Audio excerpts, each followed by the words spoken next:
Let's hit it with a little bit of primer. That looks nice.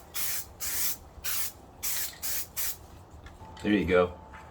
So in this episode of Restoring Christine, we're going to deal with some rotten rain gutters. We had it on the driver's side and the passenger side.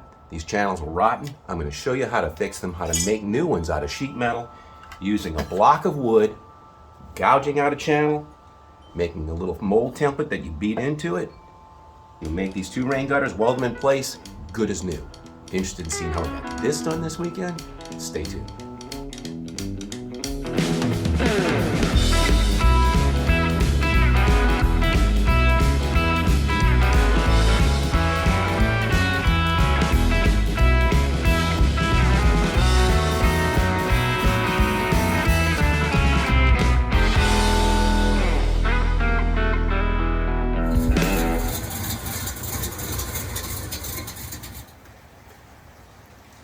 If you've ever watched my channel, that's the wind chime that makes noise outside, and sometimes you hear it. And today is a nasty, rainy day, but we're going in the garage and we're going to work on Christine. All right, welcome back to Restoring Christine. We're back in the garage. It's cold and wet and rainy outside, and if for some reason the YouTube algorithm is showing you this winter video during the summer, just remember, it can get ugly and nasty outside. That's what today is. But I'm lucky I've got the shelter of the garage here to work in, and I'm going to be working on a project today. I'm super excited about this, and let me show you what's going on, and let's get into it. So here's the trunk and tail area. There's the tail panel that goes in between the two rear fender caps that are on underneath the tail lights. These were projects that I did long ago, early on in the channel. I don't remember the episode number, but I'll put a link up here. This end cap I did, and I explained it in great detail. And then when I had to do it a second time, I think when I did that one, I think that one did all time lapse. But all of this is new. These were all made new because they were crumpled and a bit rusty. I think both of them were crushed, and they were in bad shape. And on this side, I had to create a little bowl area. But you'll notice the tail panel. So the tail panel going in between here to there. The trunk has a beam that welds underneath here, and you can see the tack welds from where, or the spot welds from where I welded underneath, where I attached the trunk and the tail panel together. So now it's rigidly attached. I've already checked this against the fitment against my bumper. And when I've seen this on other cars too. For some reason, these two things misalign. When you look at it, this tail panel is out to here, but then this, the fender cap kind of comes in and it dives behind this. Same thing on the other side. The two don't align. I don't know why that is. Now, this I've made, and what I'm going to do is I want to extend this channel. I want this to all be in alignment. So what I need to do is make this channel come across to here and align in with this, and I need to do the same thing on the other side, except this one is kind of rotted. So what I think I'm going to do is, instead of trying to piece this in tiny little sections, I'm going to make an S-curve. I'm going to make an S-curve that goes from here around to there, and I'm going to replace all that and make one weld on this piece. So that's what we're going to do today on both sides. And to do that, let me show you my idea. So I'm up at the A-pillar on the driver's side, and I did this repair. I'll also put a link to that video up here. When I did this A-pillar repair, there was this section here that it's rounded and it's curved. So what I did when I made this is I took a piece of wood and I gouged it into the concave of this shape. And then I took a piece of sheet metal, put it down, and with a ball peen hammer, I bent this lip into it. So I bent this curved shape right here. I bent that in a trough of a piece of wood. So I'm planning on doing that again this time. So what I'm going to do is I'm going to get a piece of wood and I'm going to trace the shape that I want. And I'm going to gouge out, maybe with a router, not sure yet, but I'm going to gouge out an S-curve, and then I'm going to take a piece of flat bar maybe and bend it into the male version of that S-curve, because it's tighter than what that was. That's a soft curve. This is real tight. So I'm going to have to gouge a really tight trough, and I'm going to put a piece of flat bar that's going to go into that trough and force that metal into it to make that gutter. So that's my plan. Let's see if we can't get it done. All right, so I have a spool of anodized aluminum wire. This is old clothesline wire. They used to sell this in hardware stores to make clotheslines to hang your clothes outside in the T-bar. Yeah, that was in my lifetime. But this aluminum, anodized aluminum wire is very, very handy. So what I've done is I've cut a piece of it and I've bent it. So that's going to be my template. So I bent it here to go right into that shape. So now I've got the trough, the gutter, from the center point over here. It's going to trace around this curve, but here's where it needs to diverge because it needs to curve and align with this. So I can take this gap out of it. I can make this trough basically intercept this one, but that's all going to be brand new. So I'm going to use this to shape, to trace out my shape on my piece of wood. So let me go ahead and do that. Okay, so I've got the piece of wood on my bench. There's my template. So I just laid the template down on a block of wood. This is a 2x6. It's just a piece of scrap. Took a Sharpie and traced it and then colored in what I want to gouge out. And I decided instead of going with the router, I'm going to go with my die grinder. And I got a round burr on it. So that's what I'm going to do is I'm going to take my time and I'm going to gouge a trough into this piece of wood. Let's go for it.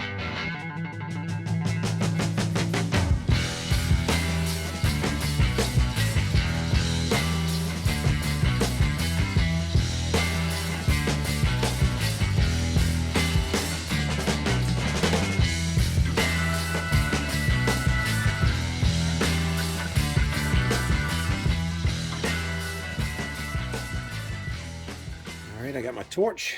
I got a piece of flat bar. So it's like a piece of 1 inch by 1/4 inch that I've got, just a piece of scrap. And I marked where my curves are. I'm going to take it in my vise as I heat it, and I'm going to walk it and bend it. And then I'm going to bring it back over here to this piece and make sure that it aligns with the curve.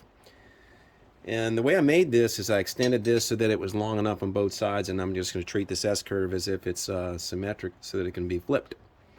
That way it'll work for both passenger side and the driver's side. So I'm going to go ahead and get this bent.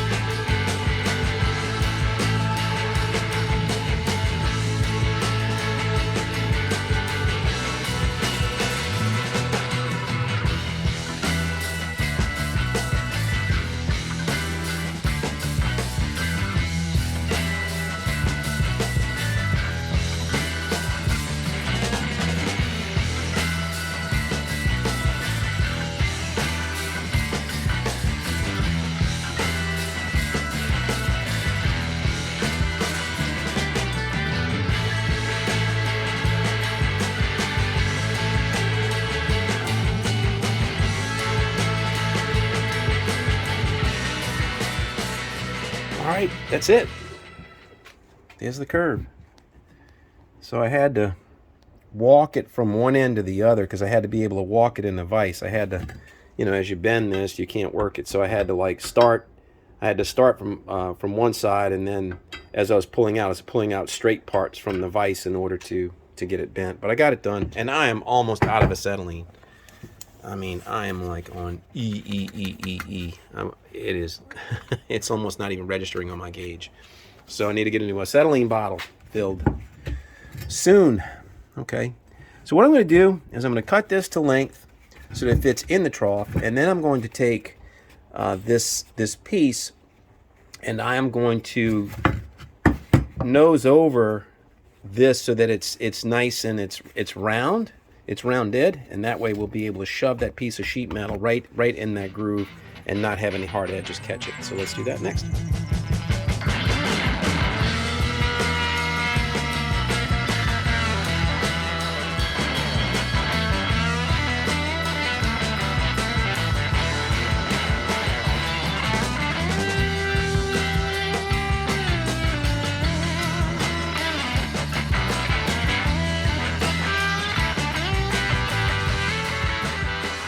All right, there it is. See how it fits. Like a champ. Goes right in. Goes right in. So now I just need to cut a piece of sheet metal and see how that works. And if it's not a deep enough channel, I can always gouge more, but that's the shape.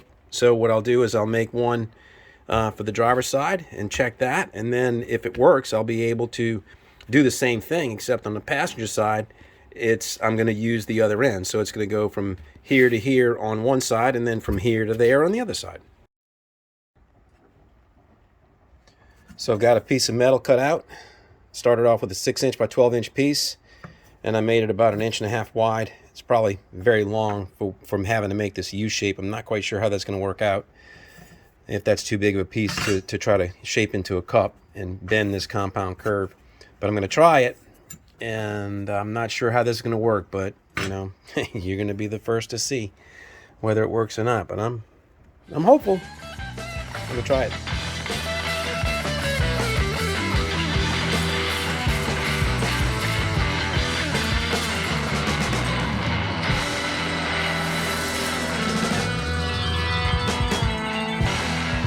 How you like that? It took a little more than bending it, and I wish I had a hydraulic press or something, a bigger vise. But what I had to do was, as I was beating it down, it wanted to stay flat. So I had to end up taking my little ball peen hammer and getting a sharp edge and then kind of folding that up. So it's basically, once I got it to taco, then I was able to drive it down and then bend the sides up. And the more I bent the sides up, the more it drove it down. So it was important that I kept it on this mandrel because that keeps it in plane. I kept it flat. So it's a flat piece, except for these curves that are not exactly as smooth as I'd like them to be. So I'm going to take my time and play around with that a little bit and make that a little smoother before I cut it and weld it into the pieces that I need it to be. All right, I brought the piece over to the car. What I did was I continued to bend it and shape it, and then I grinded down the top. I cut it rough, and so that the two edges, it wasn't uniform because it was a random piece as I curved it around and it bent a little bit. But I shaved it with a disc sander, the flap disc, and got it close. So now I'm over here fitting it on and just to see how it does, and I think it's going to do just fine. So I'm going to go ahead and cut. I'm going to cut the rear cap of the fender. I'm going to cut that. And then I'm going to tack weld this in place, and I'm going to end up fitting in another piece that's going to come in right here and bridge that. So let me get the welding machine out and go ahead and start welding this in.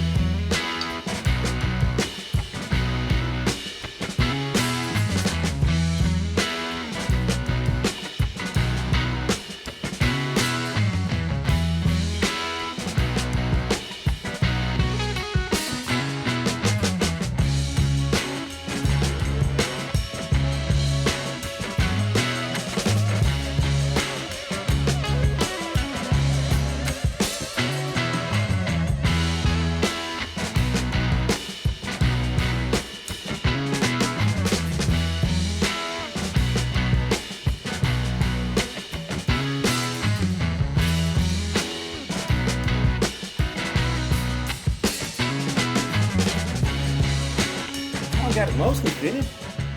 It's coming out really good. The little bit of gouging I got here, I'll be able to, body feel will smooth that out big time. That's going to be nice. But it's solid. It is solid. So now all I need to do is just fit in this little wedge piece right here. And that's going to be it for this side. Wow. Oh yeah. I am definitely liking that. So let me continue. Let me go ahead and finish this, and we can go ahead and get it fully grinded and then primed, and we can move over to the next side.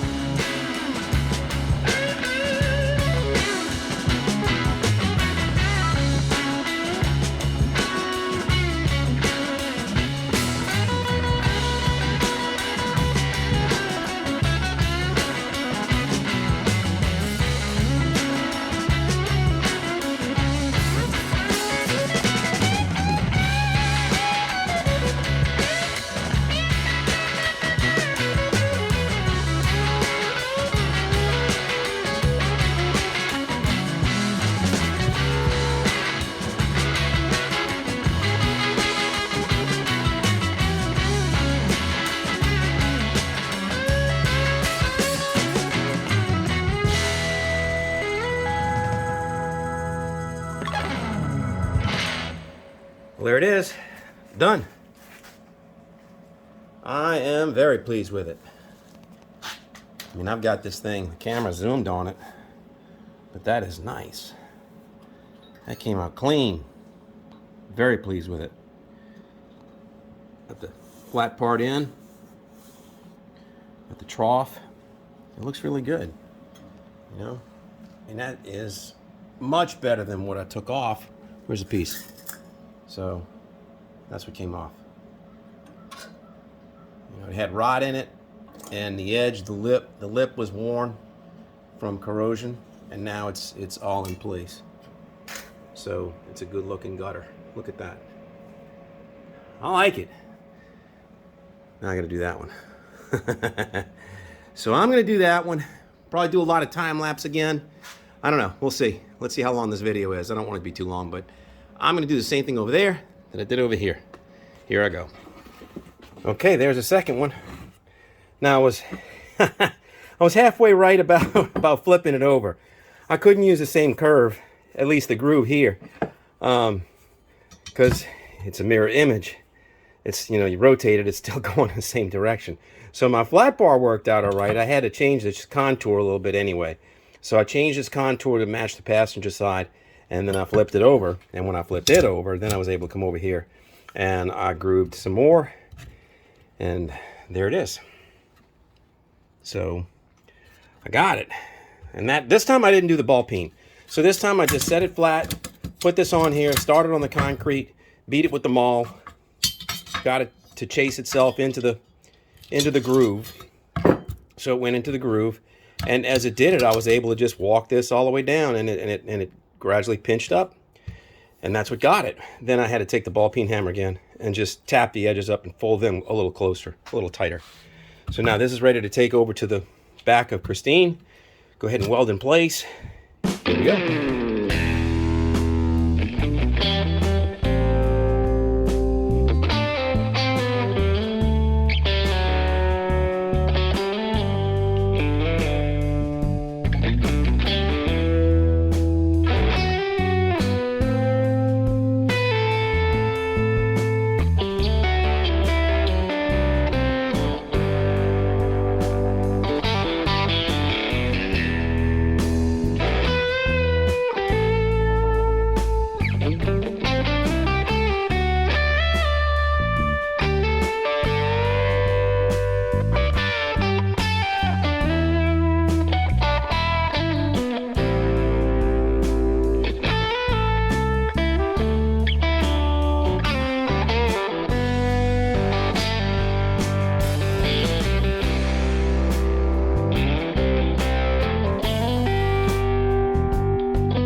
According to the clock that was recording on Hyperlapse, I think that was 20 minutes. 20 minutes. And there it is. I am super pleased with that. That is nice. That is going to finish out so nicely with filler. And I mean, now the gutter is all tied in. It's tied into the tail panel. You know, the gutter that was on here before. Part of this I fabricated, so I fabricated this when I did this rear tail piece, but then the other part I tied into what was already there, and that was on this side, but not where the tail panel is. So the two didn't align, and now they do. You can see I'm like, it's dark. It is pitch black outside. I'm actually in a spot in my garage where there's a shadow. You can't see anything, but. That's why I had to have lights to work. But I am pleased with it. What you think? Well, that's going to do it. Another weekend in the books, another episode. There you go. So we got her done, and I hope that's a lesson for you. You know, just be creative. Just think about how you might do something. You know, ideas, that's one. I used a block of wood, and I guess the only place where I cheated was with oxygen and acetylene. But other than that, I bent the flat bar, piece of wood, piece of sheet metal, gouged it out, bent the piece, welded it in place. There you go. You know, so didn't need a shrinker, stretcher, or whatever other fancy tool you could have. That was pretty basic. So, all right, it's Thanksgiving week this week. Wish each of you a happy Thanksgiving. And if you're watching this during the summer, hey, sorry. Hope your past Thanksgiving was fine. So anyway, I'm going to move on to body filler now. I honestly think I'm finally out of fooling with rust. I really, really do. It's been 60, this is maybe episode 64. And it's all been rust, sheet metal. Now we're getting out of it. Let's start doing body filler. That's what I want to do next time. But until I see you then, take care of yourself. Cheers.